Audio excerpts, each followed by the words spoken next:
مسلمان دی او بل ښه مسلمان دی، دی کافر دی او بل داسې کافر دی. تاسو چې اوس دې جرګې ته راغلي یاست یو چې داسې درباندې هلته خبر شوی صاحب دا ټول کافران سوي دي، نعوذ بالله. ټول کلمې ورته لولو، په مسلمان هېواد کې زېږېدلي یو چې دومره واړه وو زېږېدلي یو صاحب، زموږ په غوږونو کې ملایانو اذانونه سوي دي، بیا لمونځ کوو صاحب، قرآن عظیم شان مو لوستی دی، په تفسیر یې پوهېږو، پنج بنای مسلماني دلته جاري ده. زه ورته وایم چې دا ټول شیان چې شرع ظاهر ته ګوري، دا اقرار باللسان دا خو موجود دی، دا تصدیق بالقلب خو ستا کار نه دی.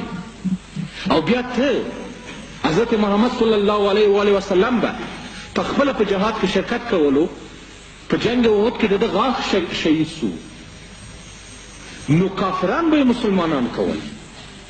موږ ورته یایو چې موږ مسلمانان یو، دوی چې نه تاسې کافران یاستئ، په زوره مسلمانانو نه کافران جوړوي.